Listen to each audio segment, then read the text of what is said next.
I'm Dan Young, Dan's Millionaire Code podcast.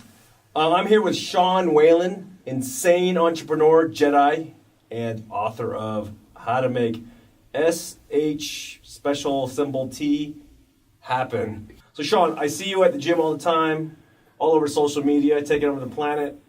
You're everywhere. So maybe give me your background a little bit and let me tell everybody about where you're from. I'll keep it quick. I was born and raised back east in Washington, D.C.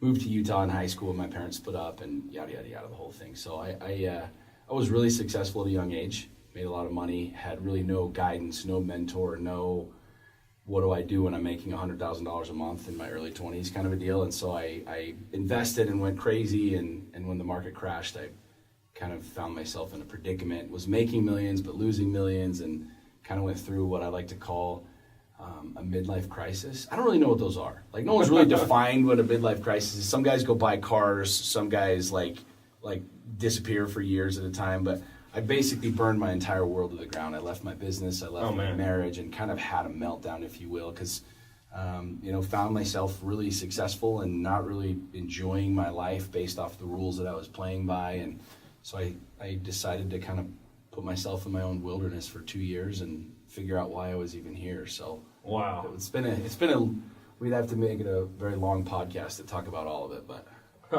that's cool, man. Yeah. So you wrote this new book pretty recently? Yeah, February this year. It's insane. It's super successful. Yeah, it's we've sold over 50,000 copies, which I wanted to do a free book basically, but in order to sell it on Amazon, you had to at least charge whatever the cost of the book was. So my goal was to share with the marketplace the most valuable lesson that I've learned. So basically, I wanted to write a book about the meltdown, about my divorce, mm-hmm. about the bankruptcy, about depression and the alpha male and all this other stuff. And I, for the last 3 years, haven't been able to figure out what I wanted to write about. And so a friend of mine asked me a question in December of last year and said, if you could only share one lesson with the world, what would it be? Mm-hmm. Write that book. And it just kind of exploded in my brain. I was like, yeah, that makes a lot of sense because I know what that lesson is. Mm-hmm. And so then we just fast-tracked the book. From the time that I wrote the very first words to the time that it was actually shipping from Amazon was 5 weeks, wow. 5.5 weeks. That's serious hustle, man. Yeah. I just got really clear on it. Like, I knew what I wanted to write about. So, yeah, it's been really successful. I have an interesting question for you because I watch all your stuff and it's super killer. And one of the big questions is, what's the most common reason for people to fail or give up? I mean, what's the most common reason? Maybe you could offer some of your wisdom on how to deal with that. Most people don't even start. I mean, really, if you think about it, most people won't even start. Most people stay in this box of comfort because they've been told this is what success looks like, right? You get a paycheck every 2 weeks, you get a house, and if you're lucky enough, you make enough money that you can go from a minivan to suburban kind of lifestyle, right? Like, most people don't even start. But I find that in fact, I was doing a speaking engagement not too long ago, and a lot of people think they're afraid of failing, right? And so I'm sitting in this room with 600 people, and I asked a question. I said, how many of you have ever failed? And literally every single person raises their hand. And I said, how many of you have failed multiple times? Like, that might be marriage, that might be losing money, that might be business failure, that might be depression, suicide, whatever it might be. And literally every single person in that room had failed, quote unquote, failed multiple times. Wow. And so then I kind of posed the question back and said, so if you've failed this many times, you're almost like an expert in it, right? You're very familiar with quote unquote failing. Most people aren't scared to fail. Like, if they can bridge the gap and jump the hurdle of even starting, that's the biggest thing, right? Just whether it's a business, whether it's a relationship, whether it's fixing a detrimental relationship, whatever. But when you really stop and think about it, like, most people aren't afraid to fail because they've already done it. Right. What people are afraid of is being judged. That's right. And this is what I find more and more as I coach and I consult and travel and speak, is that people are deathly afraid of the judgments of other people if the business doesn't go well, or if I say this to this person and then they judge me, or they think I'm stupid, or I'm lame, or I'm this, I'm that. Right. So they stay in this place of non-action more than really anything else. But failure is easy for people. We've all failed. All of us have done it. Like, every single person listening to this right now has failed. Right. The reason people kind of fall back more into that seclusion role is that they're not afraid to fail. They're afraid of being judged by people. So how do you recommend our listeners prepare themselves for that or get over that fear of being judged? What are some tips you could give the guys and girls out there? It's funny, man, because you're going to be judged either way. This is something that I learned a few years ago because I went through this. Like when I went through my bankruptcy, I lost tens of millions of dollars. I was highly leveraged in the real estate game. And you know the story in 2008. It wasn't bad decisions or bad investments. It was the banks just quit lending money, and you're in a development role. You're in a bad spot. And when I went through that, I felt like I was this failure. Like I lost millions, even though I made millions, and people were going to judge me because of that. And one of my coaches said, look, you did lose millions of dollars. You did go down this path, but you had to make them in the first place. You had to build value. You had to build this business. You flipped over 3,700 properties in a 5-year span. Wow. You can't take away from that. Even though you did lose money, quote unquote failed, you still won.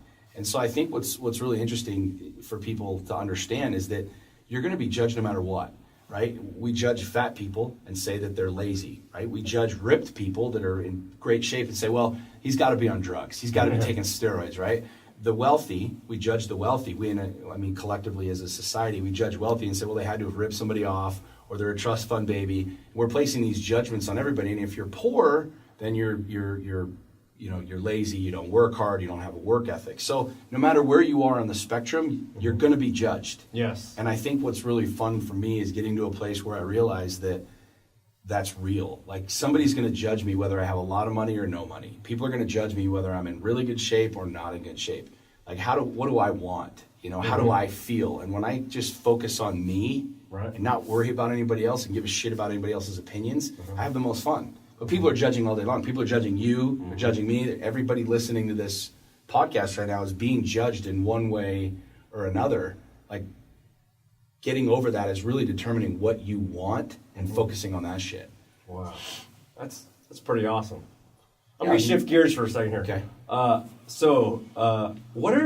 Who are some of your top people that you really look up to, in the influencer world or mentor world? Who are some of your heroes, man? Cool. First and foremost, my mom. My mom, and I don't say that just lightly. My mom was divorced, and I watched her be a single mom. I watched her, work to be able to ensure that me and my brother had opportunity, right? Not wealth, not riches, but that we had opportunity, that we could do the things that we wanted to do, go on the school trips that we wanted to go on. So without question, I saw my mom just lead this not only selfless life, but really powerful woman in faith. And that's what's helped me through a lot of my darkest periods is believing like, hey, there's something in this lesson. Like this is dark right now, but I know I can make it to the other side. And I got a lot of that. I got all of that really from my mom. It's pretty awesome. And she's without question the person that I look up to the most, that I value, her opinion the most. Guys like you. I mean, seriously, I don't say that just because I'm on your podcast. I've said this openly. I've said this, on social media and stuff. Guys like you, guys like Andy Frisilla, who have done very, very well. Like, you don't need to do this podcast. It's not making you any money. Right. And Andy doesn't need to do his stuff and put out the content. You don't need to do the Dan's Millionaire Corner and share all that shit. I mean, you can be in Bora Bora doing whatever the hell you want, racing Ferraris and stuff, but you do it because you love it. And to me, that inspires me because it's not about money to me anymore. Like, and I know to you, it's the same way. And that's hard for a lot of people that are listening to this that probably don't have any money. Say, well, that's easy for you to say. But what I'm finding is the more I focus on the shit that I really love, the more money I make. And I know you feel the same way. And I watch, you saying, I love doing this. Oh, thank you. And it's helping. It's fun for you. It's fun for Andy. It's fun for me. And the dividend is just phenomenal. But I really look up to the guys who talk candidly the least about money and the most about life. And you and I have sat at the gym countless times and talked about whatever, right? Like politics. You're an animal at the gym, man. Things, you know what I'm saying? Like, just that's the stuff that really inspires me. And so having real relationships with guys like you, Andy and some of these other influencers who really truly want people to win, that inspires the hell out of me. Because there's tons of rich guys. It's easy to follow rich guys. Oh, yeah. But really finding somebody with a pure heart, with real intent, who really wants to see other people win, just inspires the shit out of me, man. I love how you say completely what's on your mind, no filter, and I think that's really the big attractor. I love listening to your stuff all the time, every day. I'm checking it out. It's pretty cool. So here's a crazy question. What's your favorite non-curse word? My favorite non-curse word. You're putting me on the spot. We didn't practice any of this. This is a good question. My favorite non-curse word. Love. That's a good one. Why do you say that? Love. Because, I was angry for a lot of my life, man. I was. I grew up in a single-parent home. I grew up with an emotionally and abusive father, and he was an alcoholic. And I just grew up around a lot of like frustration and anger and like just that edgy feeling all the time. Mm-hmm. And it didn't produce good results. I was a troubled kid. I made a lot of bad decisions, and as I kind of went through my wilderness and burned my whole world to the ground, I was trying to find something. And really, I was trying to find a way to not be angry, because I'd lived this basic anger and this alpha male beat my chest, like just fucking go a million miles an hour, right? And I found the thing that really helped me the most and helped me go deeper in life was understanding love. And it's not cheesy. Like loving what you're doing, loving shooting guns, like being fully present in a moment and really truly appreciating what it is, like just being here, like being in this room, having this conversation. Like there's nothing else that exists to me. Like there is no later in the day, it might not happen, right? And just really loving every moment. I think that's a powerful word, man. I hear a lot of the hippy dippy shit, right? Yeah. It's all about love. No, there's love and violence. Like there's love and violence. There's love. There's pure love when I kill an animal and literally cut its guts out and put food on my table. Like there's the most respectful exchange there. There's an amount of love that I have for that animal, for creation, for the ability that I have to love my family enough to go do that. So I think people think of love as this like euphoric, hippy dippy, let's just all sit around the campfire and sing songs. No, love is violence. There's purity. I see it in that. in a lot of your talks, and it seems like almost the tough love. Yeah. Being that I don't see you ever saying things just to try to make people feel better. Mm-mm. And you're blatant and pointing those things out, and maybe that gets someone something to pop in their head to make a real change. And yeah. And that actually goes to my next question is like, what is the most heart-touching, impactful story you've gotten maybe from, or changes that maybe one of your students have made that really touched your heart and maybe drove you? I've had literally over the last 3 years, reaching close to 800 million views of my videos. Wow. And literally tens of millions of engagements and likes and comments and shares and stuff. It's I can't even begin to tell you how many messages I've received. I get dozens of messages every single week from Is there one that really stands out, makes you cry, man?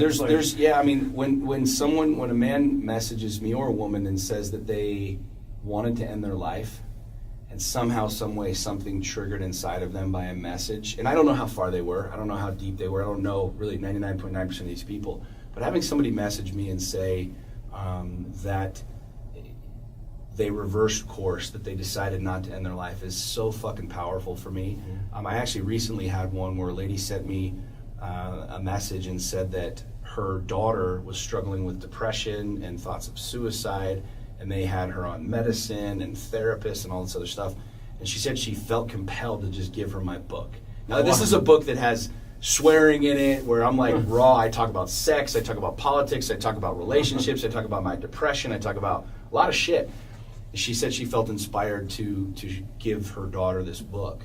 And her daughter read it, and she's like, in a matter of a week, made the most radical changes and has this insane glow, got a job, is on this like fast track. And whether it was my book, whether it was divine intervention, I don't know. But that's a story recently that really hit me. And another one that sticks out is I was speaking to 25 insurance agents. I do a lot of coaching and training and corporate training and stuff like that. And to make a long story short, one of the top agents that was in there was this lady. And I go really deep. Like, we can talk about money and politics and all this other stuff and business and scaling, but I try and find the root of like what people really want. And as we're sharing throughout the day, it's opening people up to deeper levels of truth. And this lady stood up late in the afternoon and was like, I was asking questions. How are you guys feeling? What, takeaways? And she starts yelling, and she's like, I'm on fire. Oh, yeah. I have this stuff coming through me. And then all of a sudden she stops, and she just completely breaks down into tears. And she said something that she hadn't said in 30 years. She had an abortion 30 years earlier. Jeez. And she has literally lived with the pain and resentment and animosity for herself for 30 years. Wow. She's literally been like struggling. It's caused massive harm in all of her relationships with people, with her children, because she's been so wrapped up and has never told anybody this. Yeah. And she literally just dumps this out in front of the room. It's like insurance training. This is literally, these are insurance agents. They are Wow. like 7-figure producers. This is their annual elite training, and the CEO's in the room, and I'm doing my thing, and all of a sudden this lady just rips herself open to literally the deepest, darkest shit that she's been holding on to for 30 years. And you should have, I mean, the liberation in that room, the tears that were shed by everybody, and not for like, oh, look at her. It just, it garnered a level of respect for her that nobody ever even imagined coming, because she finally dumped it all out. That's huge. So it's moments like that for me when people realize, like, at some point in time I'm going to die. And then I could continue to lie and hide all of these things that are inside of me, or I could live a full life. You know, like you and I talk about just putting it all out there.